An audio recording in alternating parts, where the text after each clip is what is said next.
It's trash day, I'm putting you out, it's trash day. Putting you out, it's trash day. Putting you out of my mind. It's trash day, I'm putting you out, it's trash day. I'm putting you out, trash day, I'm putting you out of my mind. Now I'm gonna clean up, now I'm gonna clean up, now I'm gonna clean up the house. I'm taking all your garbage, taking all your garbage, taking all your garbage.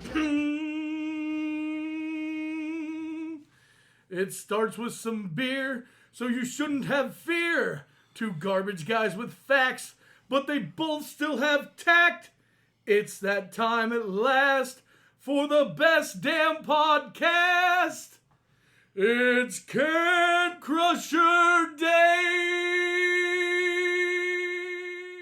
And welcome back to Can Crushers, our weekly show. Paul's on his honeymoon finally, and joining me again this week. You're getting a lot of airtime, and I'm sure you're loving it.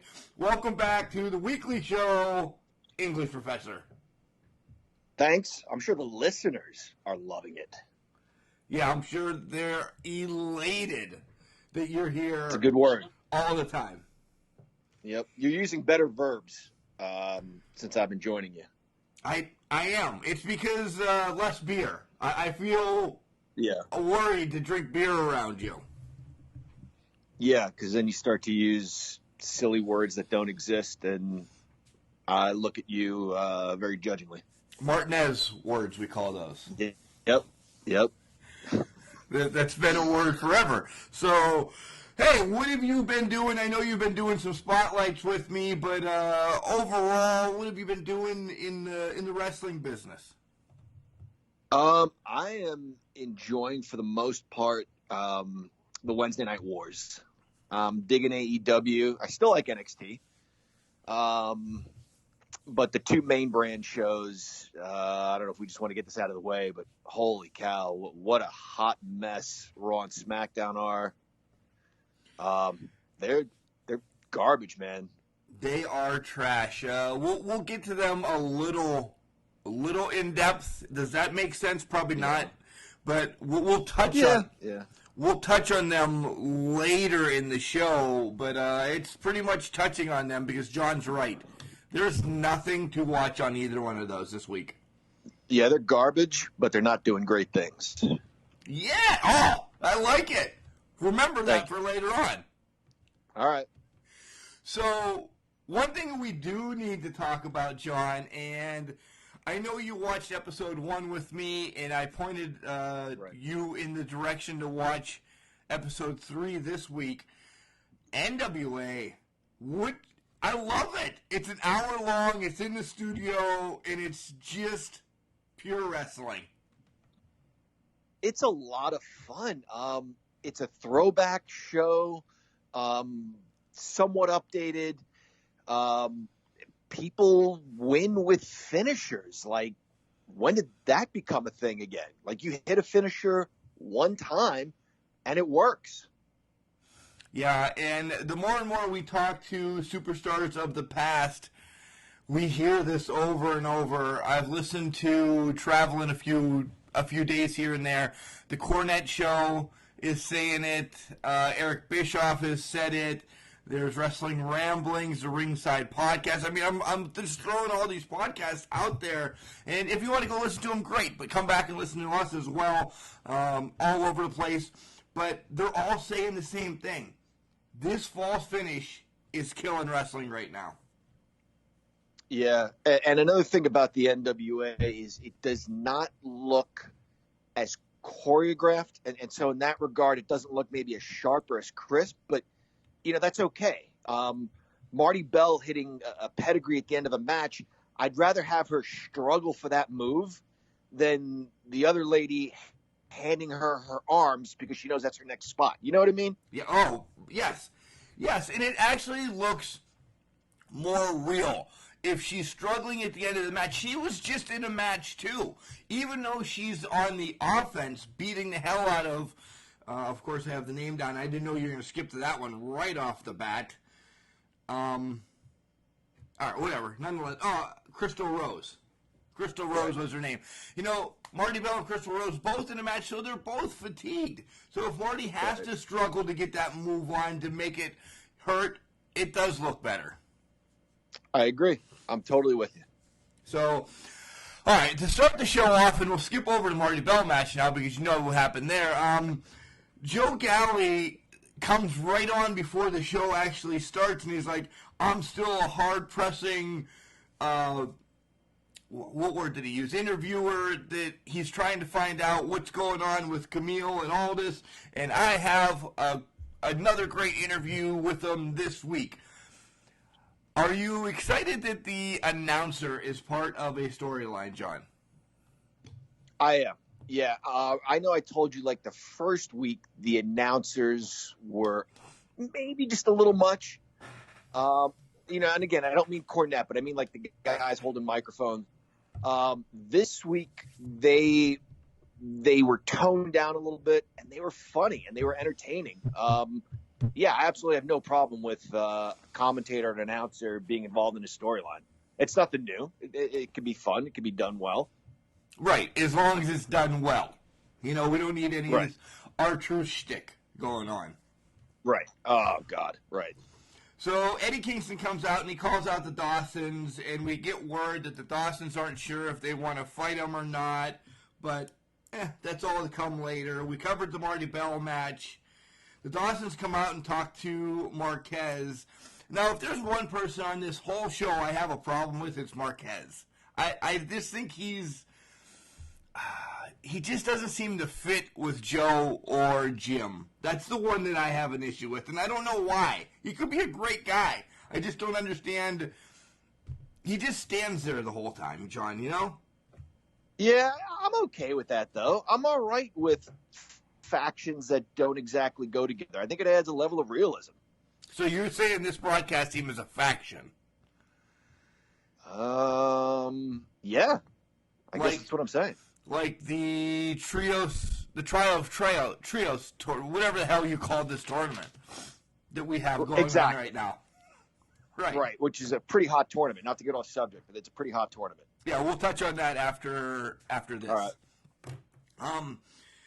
So one of the points is I was busy last night, and you reach out to me about Aaron Stevens, and I'll let you run with it because you were excited. Yeah, I am excited because it's fun again. You know, Bobby Heenan said years ago that he loved pro wrestling. He loved going to the matches as a kid. And when he became a wrestler and manager, he said this business needs to kick in the pants and we need to stop taking ourselves so seriously. It's fun to see NWA not taking itself so seriously. And what I mean by that is he was doing an interview and then he whispers in the guy's ear, in the interviewer's ear, and the interviewer lets everybody know that there will be no eye contact. That the no eye contact rule is still in effect. So the guy conducts the rest of the interview covering his own face so that he won't make eye contact with Stevens. It's hilarious. It's show business. And if you can have a piece of show business that is somewhat wrestling related, then why not? You'd posted an article where Terry Funk says he's never been an actor. He's not an actor. I disagree with Terry Funk because he's been in movies. But even despite that, his career as a pro wrestler, there was some acting involved, whether he knows it or not. And it's fun to see NWA incorporating some enjoyable acting, some show business, some characters, as long as they're wrestling related. And that's what I'm getting from this guy. Are you going to get on the internet, the black web, whatever market, and try to find in 2020 the VHS copy of Pirates Tropical Pirates or whatever the hell the movie is? It's only in Romania, John. Right, and it's only on VHS tape in Romania. That's right. And that's another thing. That was so funny. Like, you know, Bobby Heenan used to do that. He used to talk such a good game and then say something stupid. This guy's talking about he's an actor and wants to be treated with respect. And here's a clip from my movie, which, oh, by the way, was only released in Romania on VHS. That was hilarious. I enjoyed it. To answer your question, I don't know where you get VHS tapes these days, but I'll keep an eye out for it. I'll get on eBay or Amazon and see if I can find it. 'Cause I'd be interested to see that movie. That looked like a kid's toy floating around in a tub. It looked amazing. Yeah, it did. It was pretty funny. Caleb Conley takes on Dan Parker, the D-Man. I don't know much about this Caleb Parker. He got a big win a couple weeks ago, and he looks like the up-and-coming indie star of NWA, John. Yeah, I agree with you on that. I don't remember a whole lot of highlights from this match, but again, that's okay, because I like what they're doing as a whole show. You know what I'm saying? Sometimes there's just a match in between that doesn't necessarily showcase or highlight anything all that important, but in that regard, it adds like a level of realism. Like, this is another fight on the card tonight. Right, exactly. Joe talks to Tim Storm, and this is a big part. This is a big storyline going right now. Tim Storm had his last NWA Championship match on week 1 as he lost to Aldis. And John, I think he's contemplating retirement. I really do. Yeah, he's probably in his mid-50s. I told you this when we watched episode 1 together. There's something about him. He's a bit of a throwback, and I can't put my finger on it, but he reminds me of somebody, somebody from the 80s, but he looks like an old-school NWA World Champion. Maybe Harley Race. Dick the Bruiser. But I like his look. Yeah, he does look like a bruiser. Yeah, like Dick the Bruiser. You're right. But I like his style in the ring. I like his look. Again, he's a throwback NWA, old school NWA World Champion. Yeah, and he's contemplating retirement until Eli Drake comes out and tells him that everybody's here loving on you and loving on. Well, let me rephrase this: showing your mom respect and cheering for your mom. But would your mom be proud of you if she knew you were quitting? You didn't want to say loving on Mama Storm? Is that what you did? Yeah, I stopped myself just short of that. Yeah. Yeah. So he says, hey, great segment, though. Good segment. Yeah. Drove a simple story forward. I have one beef about this whole show this week. And it's nonsensical, but it's that because it's that much nonsensical. The stupid commercial about invisible hair cream. Like, what the hell are they trying to do there? Did you not see this? I did, yeah. I was confused. I'm watching that, and I'm thinking, is this part of the show? Is this a commercial, like a real commercial? I wasn't sure what the hell was going on with that. Because you see, NWA is not really sponsored by Nabisco or Purina or, Can Crushers or anybody yet. So they're having these little breaks of their own, and you have the Austin Idol Wrestling College. Okay, that's right. Cool. Yep. Or let's sell a couple DVDs, so they'll sell some of their DVDs. I'm all right with that. You throw something in like this to be hokey or something, I don't know. I don't know what the hell to think besides I didn't like it. I agree. We were talking earlier that it's show business and it's supposed to be fun and shouldn't take itself too seriously. But we also said keeping that within the realm of pro wrestling. I have no idea where that segment fits. I don't know what they're trying to sell. I didn't get it at all. Josephus comes out and he wants to hang out with James Storm. He wants another fight again. And John, one of the props in this segment made me go like, yes, I'm so glad that's back. Colt Cabana comes out and they get into a little bit of a shtick. And Josephus gives Colt a hat. He gives him a play gun. And then he throws powder. The powder that makes you blind for decades gets thrown in Colt Cabana's face. And he's rolling all over the place. I was so happy. When was the last time we've seen powder? Oh, wow. Fuji. maybe, yeah. Hulk Hogan threw napalm, I guess, in Sergeant Slaughter's eyes, but yeah, I don't remember the last time we saw powder like that. Andy Kaufman threw it in Jerry Lawler's eyes, but it's been a while. It's definitely been a while, and that just was a good old-fashioned fun shtick to see.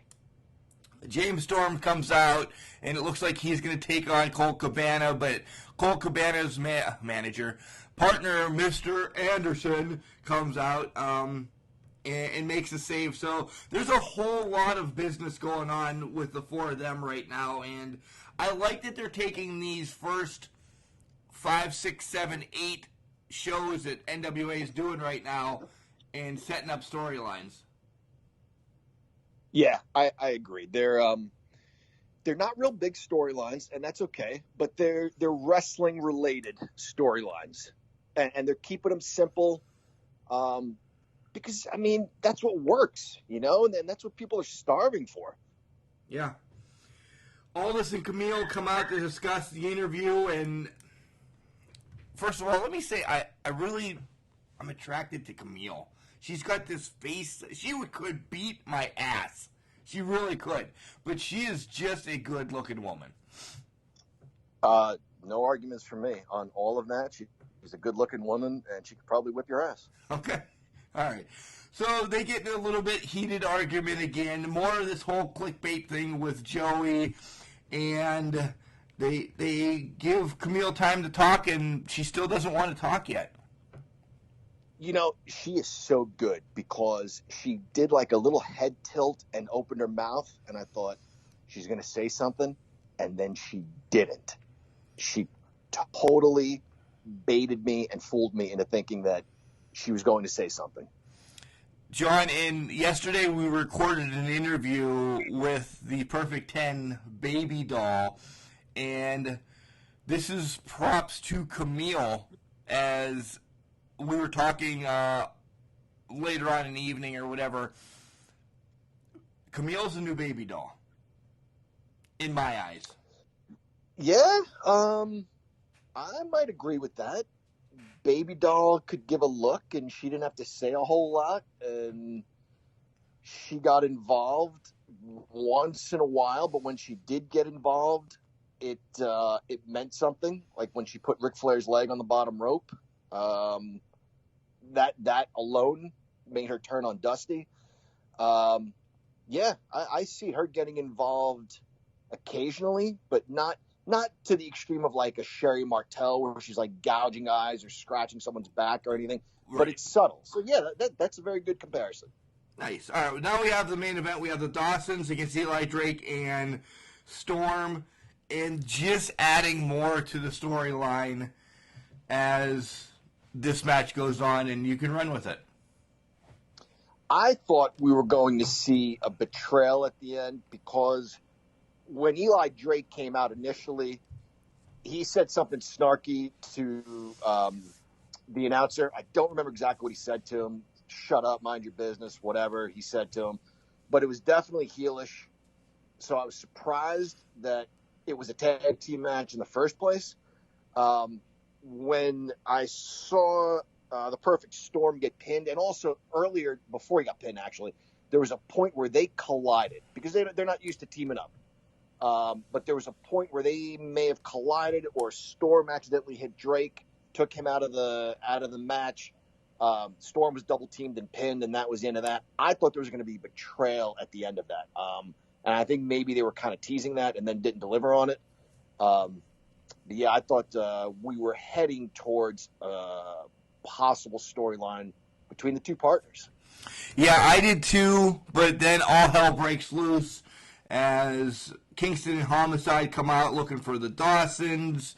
Eli kind of just leaves Storm laying to waste, and who comes out to end the show as credits roll?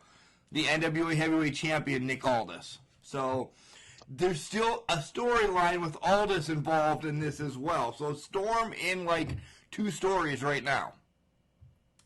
Yeah, that was a surprise. The champion coming out at the end. Wasn't quite sure where he stood on things. Some of the old timers complain that there are no baby faces anymore and that everybody's kind of in between.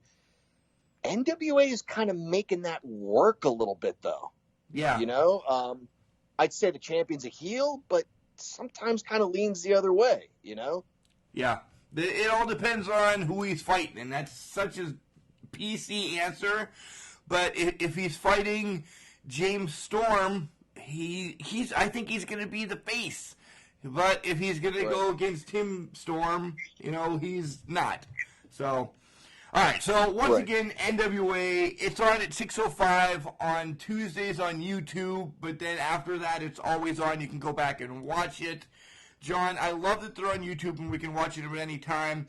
But I also hope they get a real deal soon. I really do. More people need to see this. Yeah, I agree. I like the fact that you can watch it anytime on YouTube, but that's got to be a tough gig. I mean, wrestling since the beginning of television, wrestling has been relying on television. So it'd be nice if they got some sort of TV deal where they were on regular TV. Yeah. So, all in all, great show. And let's talk about our tournament before I jump over to OVW. How about that? Yeah, all right. It's a great tournament. The Trial of the Trios, which you had great difficulty saying just a few minutes ago. Right. And I'll say it again. I'll mess it up.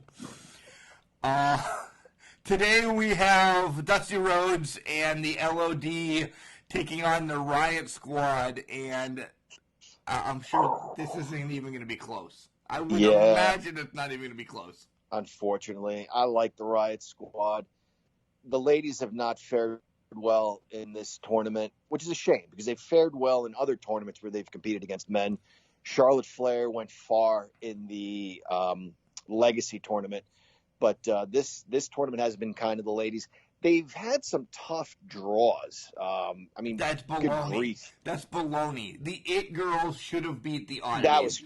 That was ridiculous. Blasphemy. Yeah, the Can Crusher Nation has just messed that thing up big time. Yeah, that was ridiculous. I'm totally with you. That's the only one I got wrong. I voted for the It Girls. Every other match. Of course you did. Every other match have been right. Yeah, every other match have been right. But except the Freebirds one. You didn't vote for the Freebirds. You didn't vote. I totally forgot. They didn't need me, though, but I would have. I don't know if that counts. I would have voted for the Freebirds. I was waiting because I was watching the votes. I'm like, this dickhead is going to vote at the last minute thinking he's going to be the winning vote for it because it was close. It was close. Yeah, I guess you're right. It was, for a little while anyway, it was closer than I thought it was going to be. Yeah. Right. So. But get out there and vote, guys. It's essentially a 6-person tag team tournament. You've got the Von Erichs, you've got the Freebirds, the New Day, the Samoans, Demolition, the Varsity Russians, Club. the Varsity Club, the York Foundation. It goes on and on and on. I believe 32 teams of 3. DX, Shawn Michaels, Triple H, and China. It's a lot of fun. So get on our Facebook page. Every day starting at 9 a.m. a new match is posted. Yeah, and round 2 is like 4 matches away. So it's coming up. We're not far into the tournament, but we're not short into the tournament either. Right. So, all right, John, let me do some OVW, and then I'll catch back up with you. All right. So OVW for this past week is extremely hot. This coming Tuesday at Bourbon Hall is the Nightmare Cup Finals. Guys, this is unbelievable. This tag team tournament, with my air quotations, has just been crazy. It's all over the place. And we're going to wrap back around with this next week and kind of break down everything that's happened in that tournament and talk about the winner and possibly, if I know where I'm going with this, we'll actually be able to speak to the winners as well. But I have to cross all paths with that. So the show starts with Dean Hill coming out and making a 4 corners match, but he's interrupted by Justin Hollywood Smooth, who is then interrupted by Megan Bain, and it's going to set up an intergender match between Smooth Bean, Maxie Impaler, and Jax Dane. All of them that is going to be on the card for this Tuesday's Nightmare Cup final type of big pay-per-view, kind of on a Tuesday though, but it's really a special event. It really is. Gangrel will also be in attendance. The tag team. I told you guys, I'm just out of the loop today. The television tournament gauntlet match. Tony Gunn defeats Dimes. Tony and Ashton. Cove is chasing after Lutz. He just kind of, I don't know. They are just at wits' ends right now. And then Lutz is jumped by Dapper Dan. So Gunn is getting away with not fighting a lot of matches in this whole TV gauntlet. All things kind of calm down, and he gets to fight Category 5, Corey Storm. He defeats him. See you later. And then AJ Z defeats Shotgun Tony Gunn. Gunn attacks him after. He says this is bullcrap. He's got to fight so many people. This AJ Z comes out and is not going to be the champion. Tony takes his title and leaves the side door. So we'll have to see what happens there. The big contract signing between Stephen Rummage and Shannon the Dude. Of course, Adam Revolver's around, just lingering. And Revolver's going to be with Shannon the Dude. But all of a sudden, Rummage says, hey, hold on, I have a partner too. And it's the Pope, Elijah Burke. Welcome back to OVW, Elijah Burke. It is awesome to see you. And then we're down to our main event. Max and Justin take on Jax Dane and Megan Bayne. And, oh man, I'm just telling you, I love Hollywood. I really do.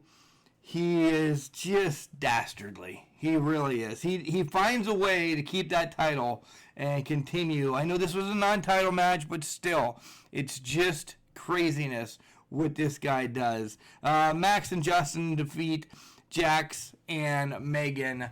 But guys, make sure you check out OVW Tuesday nights. Some of it's streamed on Facebook now. You can always check out the replay on YouTube a few days later.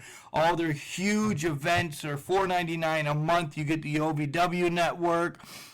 Just to let you know, we are going to be reaching out to Al and/or Chad to come back on the show here in the near future to kind of do an overall, of what's been going on with OVW and what to expect here in the near future. But as always, we're going to send you out to our great sponsor, and you're going to hear from Al Snow. It's Collar and Elbow coming up now. Wrestling.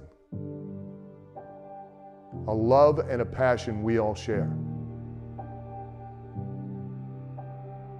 I've started a wrestling brand. The wrestling brand. A brand founded on the aspects of wrestling. Two entities working together to create a product that connect emotionally for people everywhere. Collar and Elbow is the brand. Passion and love for wrestling is the drive. I am Al Snow, and this is Collar and Elbow, the wrestling brand.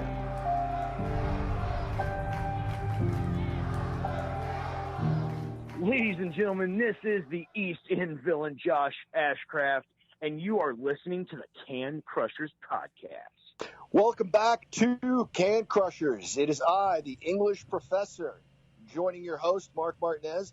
And Mark, let's get into the good stuff, the Wednesday Night Wars. Yeah, John, you're actually going to be shocked on which one I liked better. We haven't talked about this. Okay. We have not talked about this at all. So you want to talk about AEW first? Let's go. First of all, it's from Pittsburgh. It's from where Pitt. That's right. It's from where Pitt plays basketball, the Peterson Center, and the IWC correspondent Soup was there. That's right, he was. And it's also from where the English professor lives. Let's not forget that. Oh, all right. Right.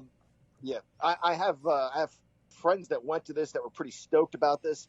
I thought, all in all, it was a very good show.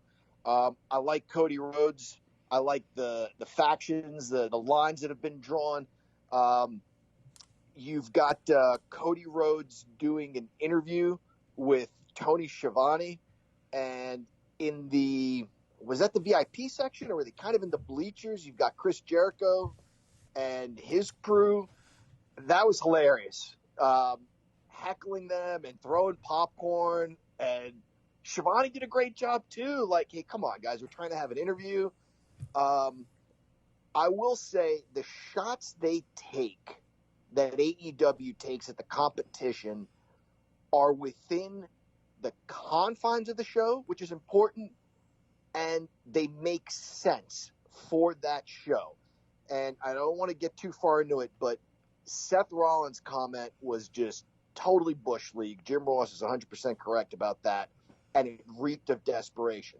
I bring this up because during the segment, Cody looked up there and said, hey, that company we just came from, which he ended that phrase in a preposition, and I'll get into that in a little bit, but he could have said, now let me address it now, I'm sorry. He could have said, God. That's that company where we used to work. He could have used an action verb in place of the preposition.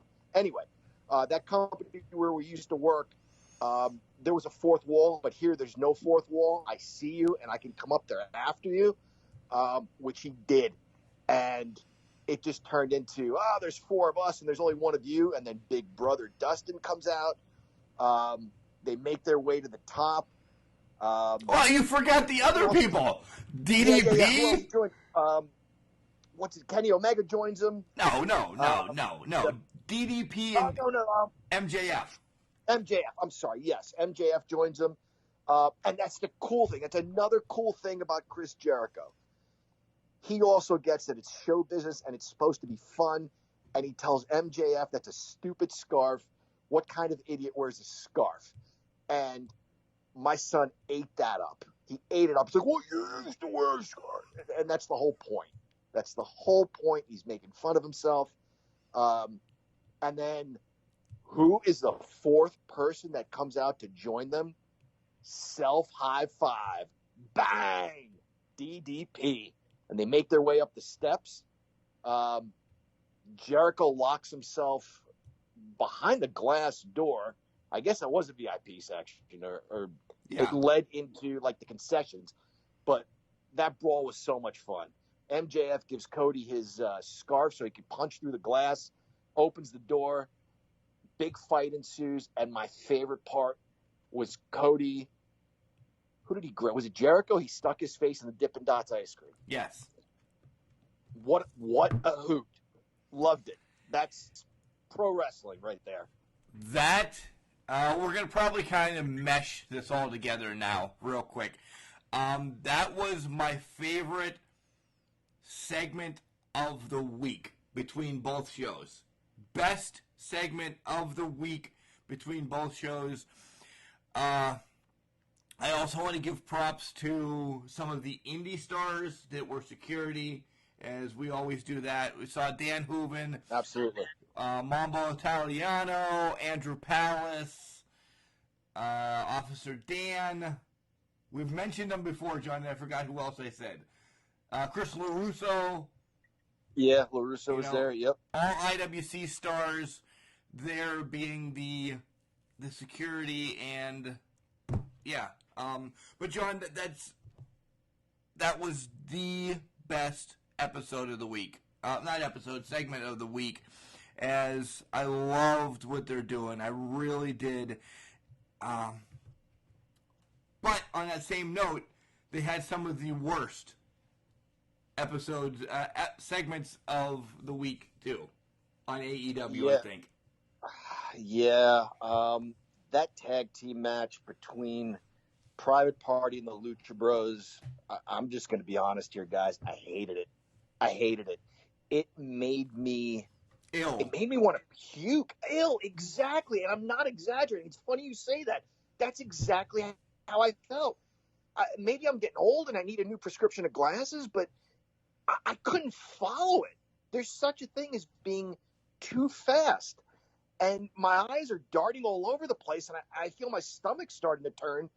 It was ridiculous. And go ahead.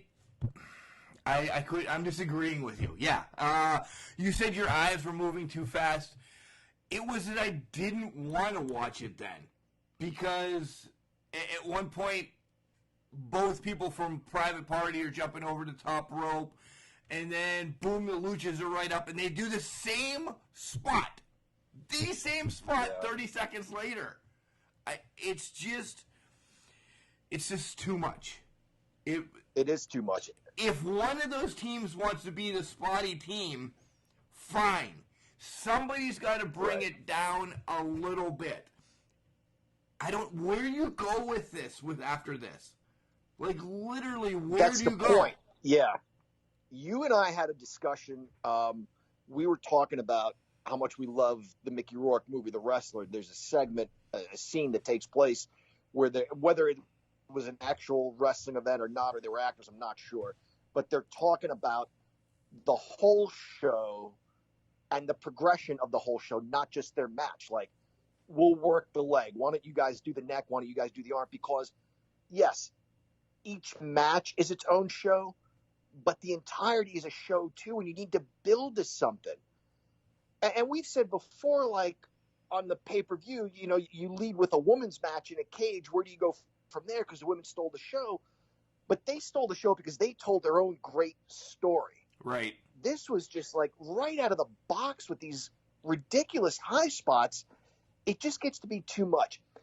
I referenced that Terry Funk interview earlier, and I want to say one other thing, and he's right. He says AEW's not looking to bring the old guys back, which maybe you and I are not on their radar as much. They're looking for the new fan. But what I saw from the Pittsburgh crowd during that match was a lot of, whoa, the crowd. You know what I'm saying? Right, a roller coaster. Are you on a ride?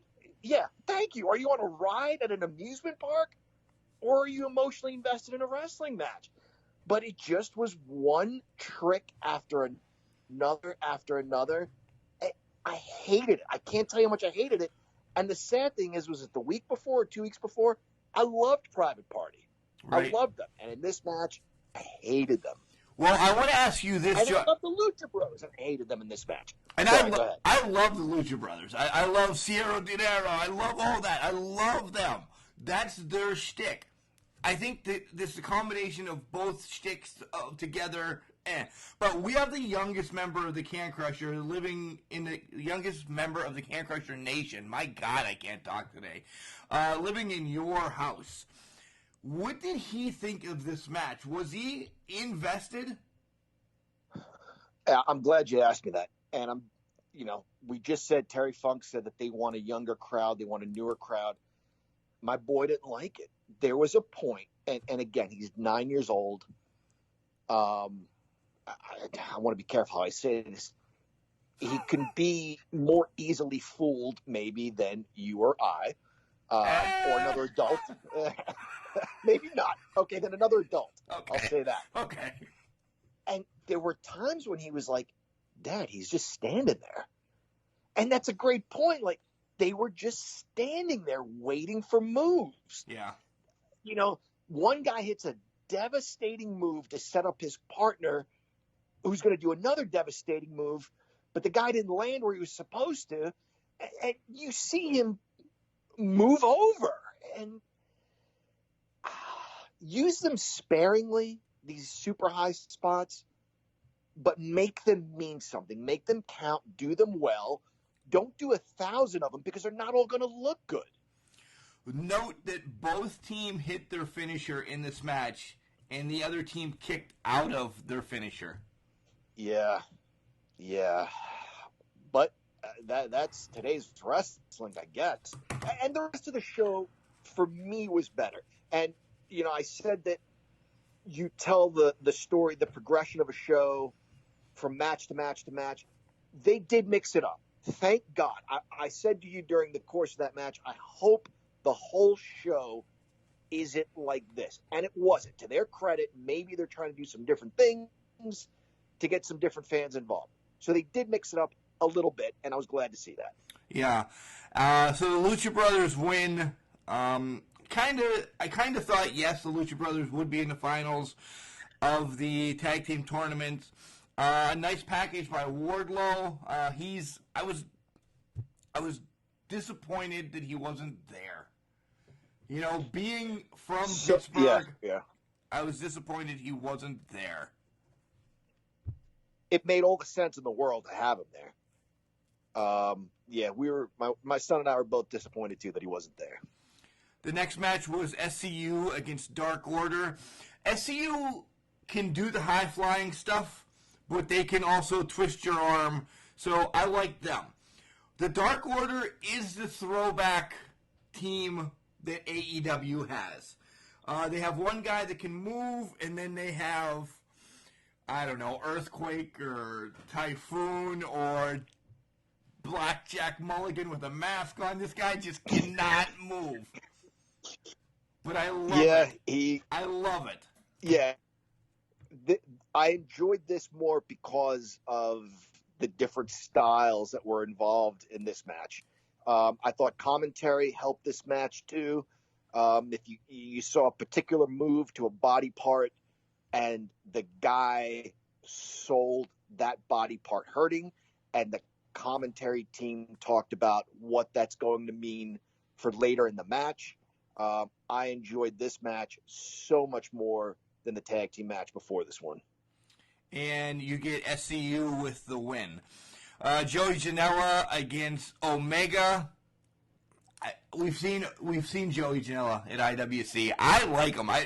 Listening to people other than us on podcasts, they hate him. I think Janela's good. He's never going to be The Rock or Stone Cold or anything, but he does what he needs to do. Barry Horowitz said, everybody's not going to be that guy. Janela plays his part, and he plays it well. And he could work. And he put on a good match with Kenny Omega. I'm liking Kenny Omega, too. I wasn't too sure about him following the one pay-per-view. He kind of gave a speech to close things out, and I was just thinking, what's he saying? Where is this going? Is he drunk? He just rambled on and on. But he's really grown on me, and I may become a fan of this guy. Another segment that completely sucked. I hated the Best Friends against the Young Bucks.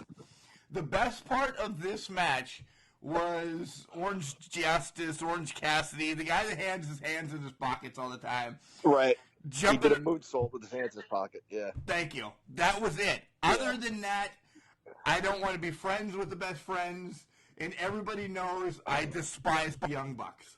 Done. Despise is a tough word, but I did reach out to you during that match and say, like, I can see why you hate these guys. I don't know what it is. I feel like they're being forced on us. Every week we're told they're the greatest team in the world.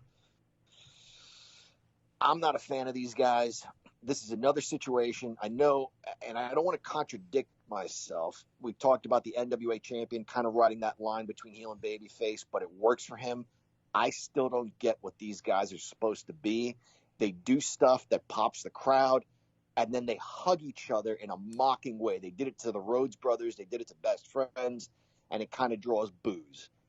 I'm not sure what they're supposed to be. I don't know which side of the aisle they're on. The next thing that's out there is the Brit package. I like these packages that they're putting together, not just because it was Wardlow and Brit tonight. They do them for other people too as well. But the nerd in me, they're put together great, John. They really are. They really are. They're good. They're tight. They're concise. They're to the point. There's not a lot of wasted effort. But at the same time, they're not too busy. I love her jacket with the Pittsburgh colors, but their teeth, yeah, brilliant. Brilliant. And I love during her match, Jim Ross saying, "This is the first time in my career where someone is introduced as a doctor that I'm commentating on, and the wrestler is actually a doctor." I thought that was hilarious. And my son asked me, like, what does he mean by that? And I was like, Dr. Death, the Doctor of Desire, Right. Dr. D. There are all these doctors, and none of them were ever doctors. And Kane being DDS. Oh, yeah, Kane. Yeah. Isaac Yankem. He wasn't a dentist. He was a might be. He's what now? A judge, a jury, a executioner, the mayor. A mayor. Yeah, the mayor. I was getting there. Anyway, very good match. I like Britt's finisher. She traps Hayter in that crossface, and it's not enough to get a submission. She's thinking about it. She's not tapping, but she's screaming. And that's such an opportunistic move, because while she's screaming, it gives Baker an opportunity to stick her fingers in her mouth, hit her central nervous system, which I guess is located under the tongue. And that's it. Once that's locked in, man, Done. Either you tap or the lights go out, I would imagine. I love Britt. I love that she came out with Steely McBeam. That was just being the hometown Pittsburgh thing. Plus, if you know us outside of Can Crushers, you know my wife, my son, and I are mascot stalkers. So the stupid things made it even better. And I continue to say Britt does not need a title in AEW right now. There's so many more ways that you can go with your top babyface woman, and she's going to be over. So having a nice little title shot. Build her up. Yeah. Yeah. I want to spend just another minute on this match, if you don't mind. Britt took a beautiful beating. It's Britt. You can spend 10 minutes. Yeah, let's talk about it. Let's give her time. She took a beautiful beating in this match. I love the story that this match told, was that you kind of had an idea Britt was going over, and it's the right thing to do. Sometimes the better athlete doesn't always have her A game, but in the end, when it matters most, she finds a way to win. That's the story this match told for me.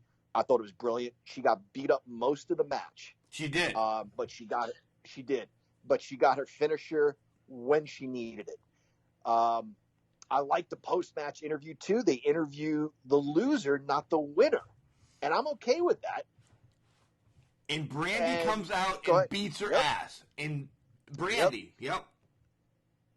She pushed her into a wall or a barricade or something and knocked her out.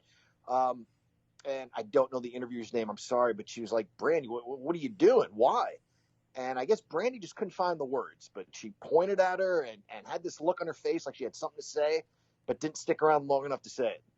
I like that everybody knows Brandy and Cody are married. They're together, this, that, and the other thing. Right. I like that they broke them up now. Cody came out by himself earlier tonight. Brandy's now worried about her own shtick, about the women. I love that. They're both the authority, so to speak. Not using the WWE word, but, come on. We all know where this is. And I love that Brandy's now going to be worried about it. A Brandy-Britt feud is going to be great. But I think they need to wrap up the Britt-Brie Priestley feud first. Right. One other side note. I know you believe this in your heart, and I believe it in mine. I'm the luckiest man in the world. You're the luckiest man in the world, having Kelly. But holy cow, Cody has got to be a close second. Brandy is third, freaking gorgeous. Third. Well, yeah, behind us. Yeah. You and I are tied for first. Right. Holy cow, is she just smoking. She's way talented, and I hate to focus on anything but the talent. But it's hard not to, man. She is beautiful. She is a great-looking woman. So we have our main event, and it's it's Johnny Moxley against Pac, and I still don't know where I am with Johnny Moxley. I really don't. Yeah, I'm with you. I'm still not quite sure what to make of him. We keep beating this dead horse. Is he heel or babyface? Still not sure. I like this match, and I'm totally okay with the way it ended. I love the way that it ended. I loved it. Yeah. It's something different. When's the last time you saw a time limit draw? And I'm perfectly okay with it. It is to be continued. And Moxley didn't like the way it ended, and whatever the hell he's calling the move now, I guess it's not Dirty Deeds anymore. Is it the Death Rider? Is that what it's called? It's a DDT. Yeah, I believe that's what it's called. It's a DDT. It's a DDT. It's a double arm DDT. Right. Mick Foley used it years ago, and it was called a double arm DDT. Yeah, he hits that after the match because he was frustrated with the time limit draw. But I like the time limit draw. I'm perfectly okay with that finish. Yeah, I am too. I really am. So, all in all, AEW was, I don't know, good for me this week. Didn't blow my mind. Not great. Yeah, didn't blow my mind, but it was okay. So let's shift directions and go to NXT. Okay? All right. To start the show, you have Rhea Ripley against Bianca Belair. And I'm spoiler right now, this was my match of the week. These two are unbelievable. And I love the way that it ended with Io coming out and Candice coming out as well. I'm totally with you. This was a tough match to follow on the show. This may have been the best match of the night. I was surprised. I thought Bianca's paid her dues. I thought she was next in line. But I'm looking forward to Shayna Baszler and Rhea Ripley because they're both two bigger, stronger ladies, huge ripped physiques. So I'm looking forward to like the powerhouse type of match between the two. I thought we were going to see Shayna Baszler and Bianca Belair with two very, very different styles. And we may see that at some point down the road. But, yeah, this was a great match to kick off the show. I actually think of all of everything you just said, that Io is going to find a way to sneak in there and be Shayna's next opponent. Interesting.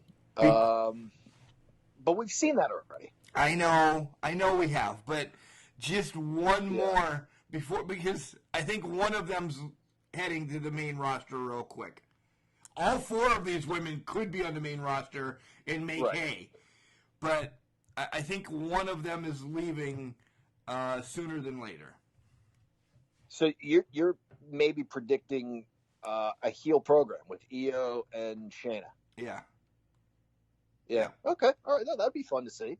So, but I love this match. Go ahead. No, go ahead. Yeah. They're all, some are great, some are very good. I think the weakest link out of all these four women, Candice. You know what I'm thinking? You have a Candice. Yeah. That's all right. It's all right. All right, next match is Matt Riddle against Cameron Grimes. I'm not a Riddle fan. I love him. I love his commitment. Bro, I know somebody that says bro. I do. Bro. I love it. 30 years of saying bro is stuck in my head. I just can't stand it.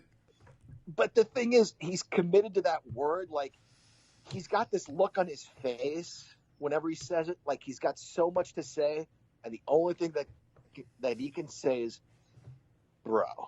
I love it. I'm totally into this guy. I love the way he kicks off his flip-flops. My wife has said, where's he from? He's from Vegas or something? Sure. The whole shtick is very Southern California. She's like, why is he not from Venice Beach or something? Like, he's got the whole surfer dude thing going. Right. I don't get why he's not from Southern California. He could even be from, like, Kauai or anywhere. Yeah, like he resides in Hawaii or something. I don't get why he's from neither of those places. Yeah. There's a big beach in Vegas. Big. Is there? Yeah. Okay. I've never been there, so I don't know. I haven't either. I really like the Cameron Grimes guy because the last 2 weeks he's just jumped on people and won. Literally just bang, jump on you, and you're done. And now you see that he's going to have a match, and I love that they had a match. The match, it was good. I just vomit every time I see Matt Riddle. That's all. Because holy cow. You know where he's going. We're going to get him against Goldberg. We're going to get him against somebody that I really don't want to see wrestle again. That's why I don't like him right now. That's what they're pushing for. And I would hope Matt Riddle, I don't know, decapitates Goldberg or whatever. I just don't want to see those people anymore. That's why I know what it's setting up. What makes you think that? I'm just curious because I have not given that a single thought that it was heading that direction. But what makes you think that? He's called out Brock. He's called out Goldberg. He does the jackhammer now. I see what you're saying. Yeah, okay. So you think that they're heading in that direction. Okay. You don't? I just thought it was – no, I don't. I just thought it was something for him to say to kind of – maybe lift him up a few pegs to show that he's maybe ready for the next level. I certainly did not think he was going to be booked in a program with either of those guys. Oh, I bet you. God, I hope not. See? The next match, by far the worst thing of the whole night combination. Breezango and Swerve against Forgotten Sons. Breezango must owe debt to Satan or must have done something to Stephanie or something. That they have to come out as the Village People is unbelievable. Yeah, this has gotten so ridiculous with these guys. You know, I remember the first time I saw not Breezango the team, but Fandango. Our friend Billy had an extra ticket to Raw in like 2013 or 2014 when he was refusing to wrestle anybody because no one knew how to say his name. Yeah. And who was the guy with all the piercings? Was Prince Albert still wrestling at the time? I don't know. Maybe. I'm not sure. Maybe. But he was telling the ring announcer that you have to breathe the A's. Fandango. I thought this is hilarious. The crowd was getting red hot. Oh, just get in the ring already. Loved it. Refused to wrestle, did a little dance, and left. I love the shticky show business side of pro wrestling. I thought, this guy is so cool, he doesn't even have to work. How brilliant is that? Fast forward 6 or 7 years, and this guy's a caricature of himself. I hate the fashion police, man. I hate them. Yeah. That's enough time for him. Angel. I went on far too long about that, didn't I? Angel Garza against Gentleman Jack Gallagher. Leo is on commentary. I didn't see Angel getting the win. I didn't. I thought this was going to be Jack against Leo again. No, I kind of saw this one coming. I love Angel Garza. I really do. He is too cool for school. I think Jack Gallagher is a little passe. Maybe he does some jobs now. Kind of needs a bit of a reboot. I don't know, man. I know there are smaller wrestlers that can do amazing things. There's just something about Leo Rush. I don't buy him as a champion, and his standing up at the end of the match and posing with his belt, I just don't buy it. I don't buy him. You know what I'm saying? There's something about Angel Garza I'll buy. I don't buy Leo Rush, and I don't know why that is. Maybe it's because I'm used to him as a manager. Like, to me, it's almost like Jimmy Hart goes out and wins a belt and now is suddenly a badass. Like, you were the guy getting smacked around. Right. You know? And now suddenly you're a world champ. I just don't buy this guy. Right. 100%. Next up is Tegan Knox and Dakota Kai against Jessamine and Marina Shafir, yeah. Yeah. First of all, let me say this. I'm going to say it slowly. The horsewomen are still sloppy, okay? But it works for them because all they know is MMA fighting. Right. They're still sloppy. I like them. I think they're They're not overbuilt. They're not, and I'm not knocking any woman. They're not anything special. They just want to come out, fight, roughhouse, kick your ass. So it works. Right, and that's good. Right. And it's not to suggest like MMA fighters are No. or anything, but there's a transition. There's Right. a transition of pro wrestling that not everybody gets. And they're still a little green. I don't know. But you're right. It does work for them. They're just looking to go out there and fight. And that style, that look works for them. So, yeah, I'm okay with that. But I will say that the Women's Tag Team Championship, I'm sorry, you and I talked about this a while back, and I keep saying we have ideas, and someone is planting a bug somewhere or something that they're listening to our ideas. You and I had the idea of making the Women's Tag Team Championship a traveling World Tag Team Championship that goes from one brand to the other.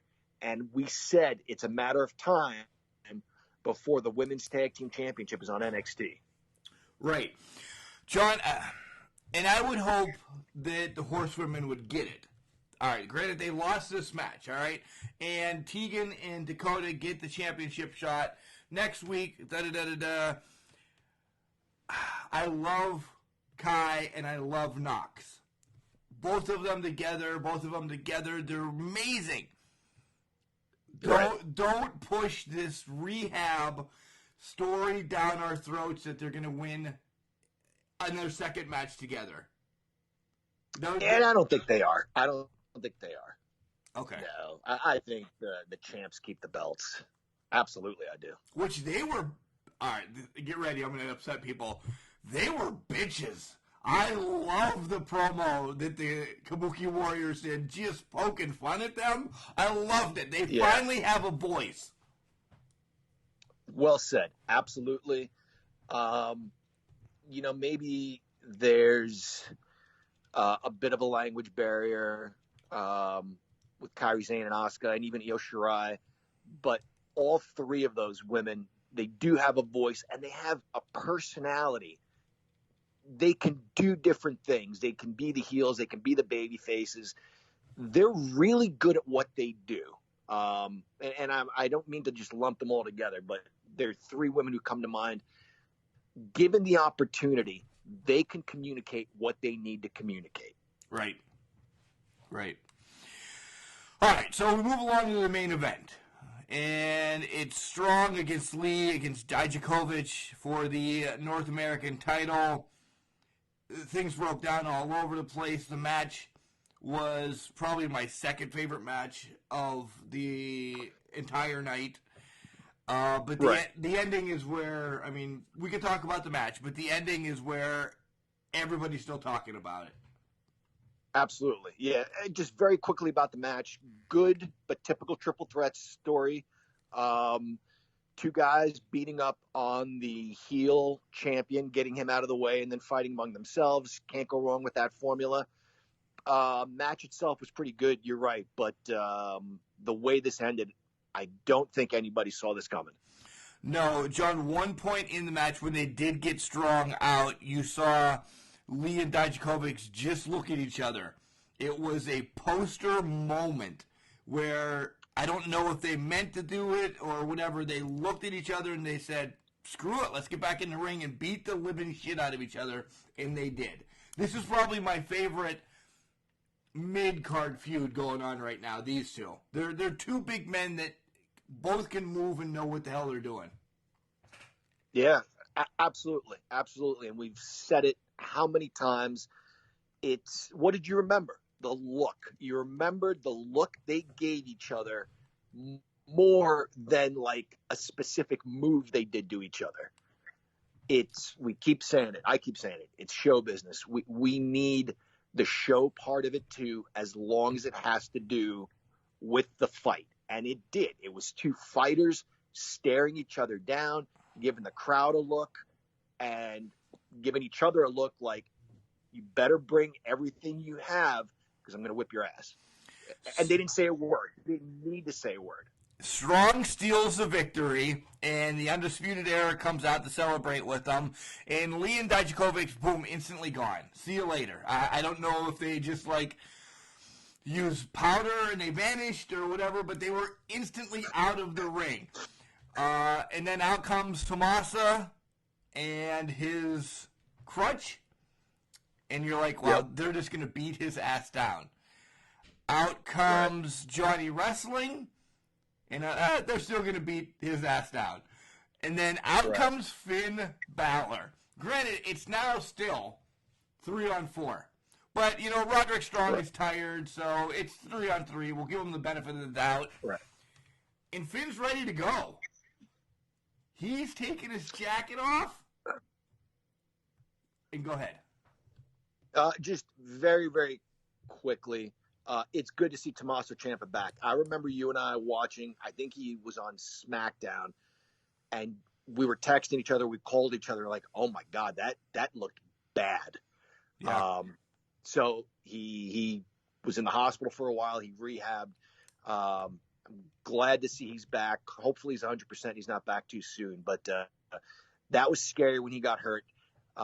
It just goes to show you can all end just that quickly, but glad to see him back. And I like him with Gargano again.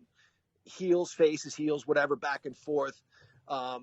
You have relationships like that. You fight with your best friend. You're friends again. I like those two guys better together than apart. It doesn't bother me that they've turned on each other and are back together again. But to get to what you were saying, boy, I didn't see this coming. Finn Balor, he needed something. He really did. We've said this how many times. He's just kind of, in limbo, not doing much of anything. And he's way too talented for that. So I don't see this as a demotion with him being on NXT. I think this is sort of the new beginning that he really needed. I'm curious to see Finn Balor, the heel. Yeah, and he's definitely a heel. He's not going to be with Undisputed Era. He just doesn't like Johnny Wrestling. Because he didn't do any of the gang signs or anything like that. He just pointed down at Johnny and just says, okay, boom. And he walked out. I'm excited. I am excited now for Finn as well. So, all right. Yeah, this was what NXT needed. This is definitely what NXT needed, was a show like this. For sure. And this is why I said NXT, I don't know. In ratings, it did not. I want to talk about this real quick, and then we'll, the school bell I know is going to ring real quick and everything. The ratings went to AEW, and I think you're going to see the ratings going to AEW for a long time. But the show went to NXT. I'm telling you, I thought it was a much better show on NXT than it was on AEW. AEW, yeah, I won't argue with you. Both were very good. But I think this week, for me, NXT edged them out. Yeah. So, all right. Do you hear that bell, John? Yes. Let me get my things together and get ready to conduct class. In today's English tip of the week, let's take a look at when you may need quotes and when you don't. Generally speaking, if you see the word that in the middle of the sentence in regards to what someone is saying, then you don't need quotation marks. For example, I said that Can Crushers Nation better do their English homework. The word that means we don't need quotation marks in this sentence. But if we removed the word that, then we do need quotation marks. I said, comma, open quotes, Can Crushers Nation better do their English homework, period, close quotes. Let's take a look at a couple more examples. When Jimmy Snuka sat down with Vince McMahon on TNT, the Superfly held up his index finger, pinky, and thumb and said, I want to tell you people that I love you very much. I love you very much in that sentence did not require quotation marks around it because the Superfly used the word that. Had Snuka not used the word that, his sentence would have sounded like this. I want to tell you people, comma, open quotes, I love you very much, period, close quotes. Again, the word that negates the use of quotation marks. But without the word that, you do need quotation marks. As Tito Santana lay in a hospital bed recovering from a Greg the Hammer Valentine figure 4 leg lock, the former Intercontinental Champion assured us he would be back in action soon and hunting the Hammer and his title belt. If Santana had said, I want to say to the people that I'm going to be back, Arriba, would we need quotes around I'm going to be back? The answer is no, because Tito used the word that. Remember, if you say something with the word that in the middle of the sentence, you typically won't need quotation marks. But if Tito didn't use the word that, his sentence would sound like this. I want to say to the people, comma, open quotes, I'm going to be back. Arriba!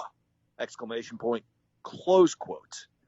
Remember, if you precede a quote with the word that, you do not need quotation marks.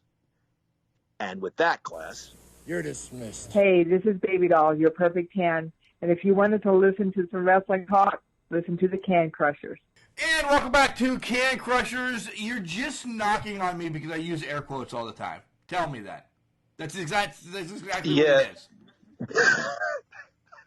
But you do use them correctly for the most part when you use them.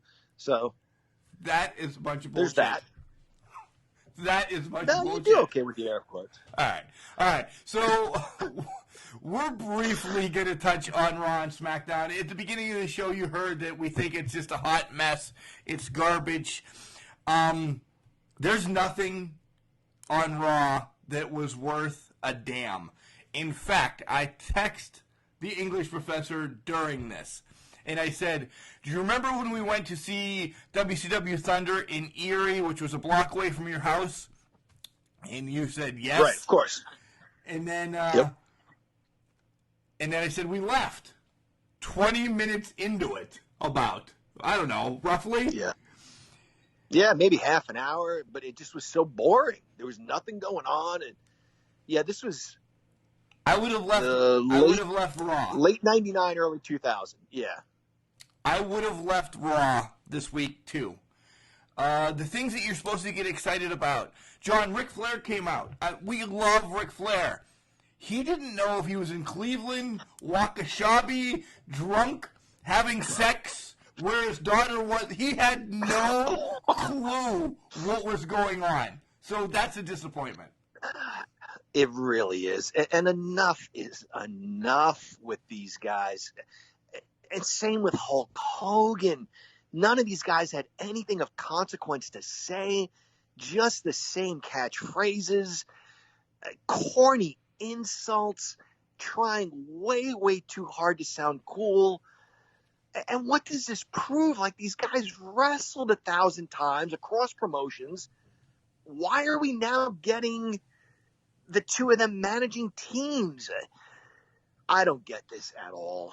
It's a money grab. It's all it is, because they're going to Saudi Arabia Thursday, and he's going to give them like $1 billion. But there again, what does WWE gain from this? So, Hulk Hogan makes $1 trillion and Ric Flair makes a gobjillion dollars. Good for them. What do the fans gain?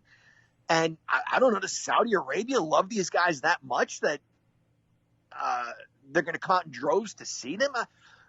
I don't get what WWE gets from showcasing these guys whose best years, at least as far as being pro wrestlers go, God bless them, and they live many, many more years, because I love both of these guys. But clearly their best years in this business are behind them.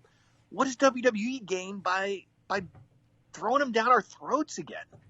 Money. That's it. Vince only cares about the money, John. I'm telling you, we've seen it. We really have seen it, that it's just about the money. So you right think they're going to make money?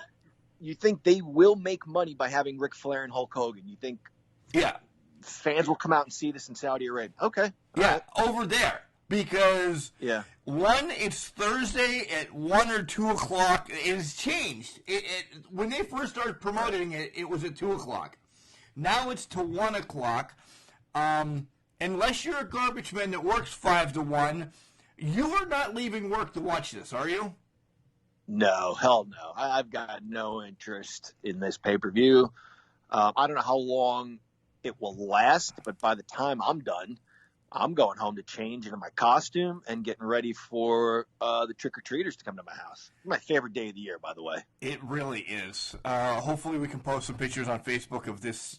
Actually, you should send them all to me so we can post every picture of you in recent years of you on Facebook that day. It should just be dedicated to you on Thursday. You're not going to get the kids to watch Crown Jewel because they're in school. Right. Which, thank God. Stay in school, kids. Otherwise, you end up like Vince McMahon. It is. Well, that's not a bad thing to be. A billionaire is not a bad thing to be, I guess. But anyway. No, yeah, you're right. That made no sense on my part. But you're not marketing to anybody over here. I mean, we're definitely skipping. We're just going to throw everything together on this whole WWE segment. Otherwise, on Raw, there's no reason Street Profits, in their first ever match on Raw, are the main event. And you heard me talk about the Young Bucks. There's one team below the Young Bucks in hate. Yeah. Yep. And it's the Street Profits. They try too hard. They're too much. Yep, I agree. They're too much, and they try too hard. And I remember reaching out to you during their match saying everything with them is a gimmick. Like, there's such a balance between the show business part of it and the wrestling part of it. And I said to you, they're acting like they need to make a tag. Just make a tag. You know, don't act like you need to make the tag. Show me that you need to make the tag. Their gestures, their movements, they're so phony. The acting is so over the top. Don't act like you're reaching for your partner's help. Reach for your partner's help. And then they're corny. And then on the same aspect, nobody was holding, I don't remember which one made the tag, or I don't care. I was furious then. You remember this text that came your way? On the same note, nobody was holding him down. The other guy, his opponent, was either in his corner or on the outside of the ring, and he makes this leap, jump over, end up backwards in the corner to make the tag. Now, why the fuck do you have to do that? I'm sorry, it's been a while. But why do you have to do that? It's too much. It's almost like maybe someone was supposed to be in his way, and that's what he planned, and he went with it anyway. Rather than be in the moment and go for what's real, they go for what's showy. And that's what's annoying to me. This match... It just doesn't make it believable. This match was below the Private Party Lucha match for me. Like, that the Private Party Lucha match of the week was too fast, and maybe I'm just not there.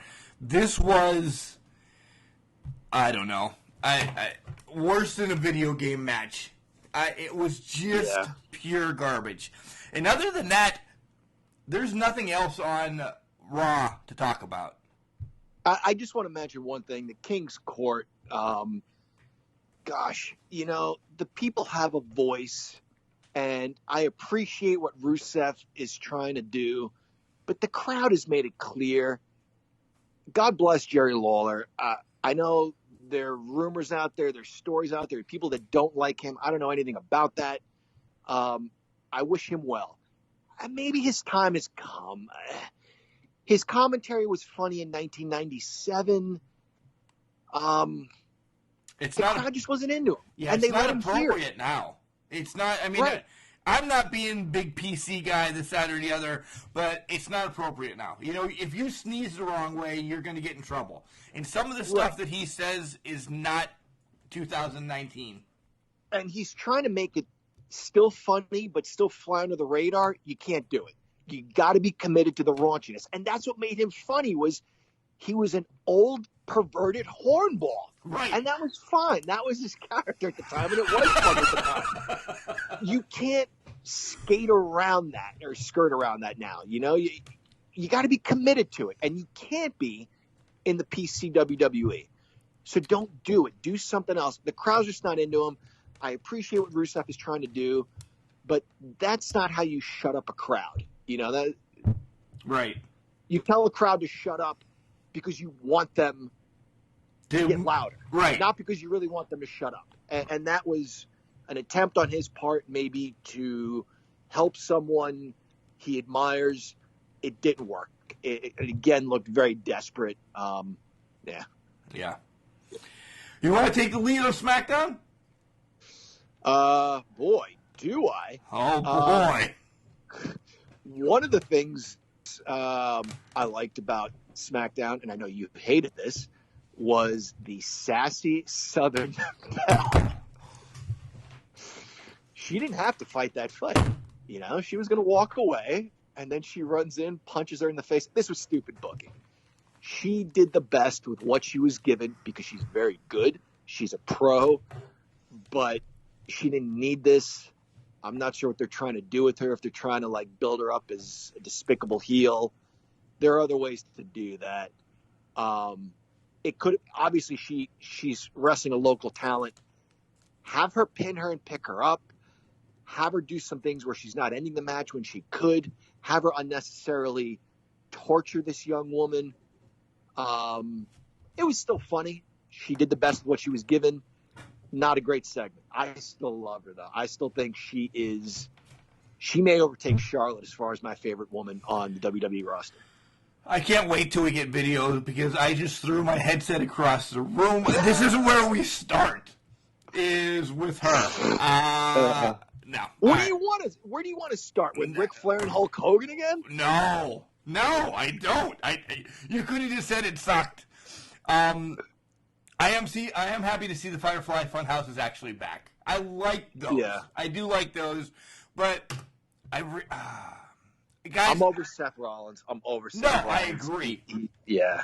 I briefed SmackDown, so this is why I'm not diving head into SmackDown. I briefed it. And when I mean I briefed it, the 30-second thing on Instagram where it says, it sucked. You know, I was just not into it. Plus, we're moving, so right. Always transparent. We have a lot of shit going on in the Martinez house, so I missed it. And it doesn't bother me. I now know where you guys actually come from. When Paul would miss a show, you missed Raw, this, that, or the other. I did something for 2 hours last night that actually Friday night, that actually accomplished something in my life besides watching the sassy Southern Belle. Right. We've had this discussion before. God forbid we ever had to miss a minute of wrestling, or we turned it on a few minutes too late, or we had to be somewhere. We never wanted to miss it. And lately, Raw and SmackDown is must-miss television.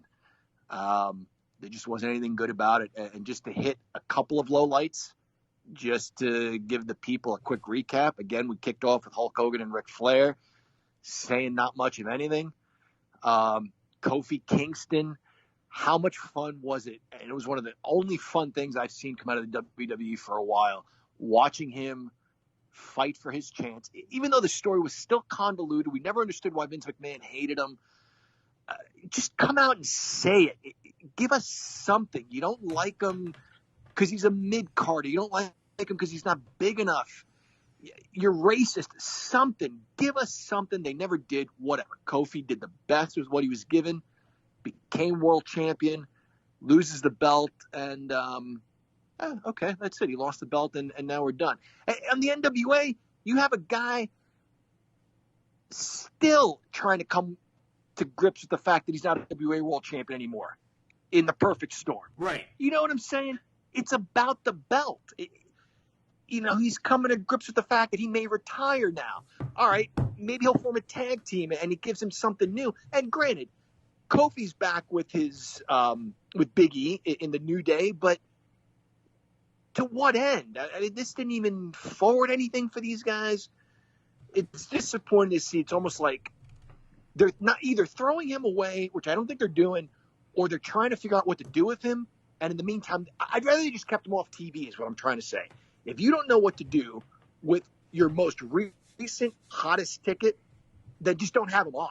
Give him a break. Wait until you figure it out. Until you figure it out, because it's not fair to Kofi. Right. Anything else quickly? Because we have to wrap this up. It's been long. No. It's been long. Trust me. Not really. All right. Yeah. So, all right, let's run through our shtick real quick. Collar and Elbow. Make sure you check out their website for some sweet-ass merchandise. We always talk about how comfortable the shirts are. John's going to go to jiu-jitsu today and wear his Collar and Elbow. Right. There's new merchandise out there. Go to collarandelbow.com, and when you check out, type in Can Crushers, and you'll get 10% off. So Al Snow has created a mega T-shirt place, right? Sure. Yeah. Mega T-shirt place. Mega, yeah. You'll love that one. You can reach us at Gmail. It's called cancrusher69@gmail.com. We're on Facebook and Instagram at cancrusher69. This is the first time I've ever done this. Can you tell? Your wife cleaned up and threw away your notes. You say you want transparency. Let's tell the people the truth. Yeah, it really is. Which is good. Our website is cancrusher69.wixsite.com/cancrushers, and you can hear us on Spotify, iTunes, iHeartRadio, Buzzsprout, Facebook, anywhere that you can listen to us on podcasts. Sure. Wow. Thank you. That was off the top of his head, ladies and gentlemen. No notes. Yeah. I'm pissed, by the way. She's in the shower right now. I just want to go flush the toilet on her right now. I really do. I do want to say, with the move and everything, didn't make it to Angels Gate last night, and I'm going to reach out and make sure that we do get to one of these shows. I did try to pull it up on my phone, though, so I have to dive into this. I did try to pull it up on my phone to listen to it and or watch it while we were cleaning and everything, and the iPay-per-view was canceled. So I hope the show went on, but if not, maybe I didn't miss anything. Well, all right. Hopefully, as much as we hate to miss wrestling, hopefully you didn't miss anything. Right. But, again, I might have grown up a little bit in this last week of saying, hey, I got to take care of other things. Oh, wow. Perish the thought of you growing up. Right. This Saturday at Court Time Sport Arena in Elizabeth, Pennsylvania is IWC Winner Takes All. John, I know you cannot be there. Mrs. Can Crusher is going with me.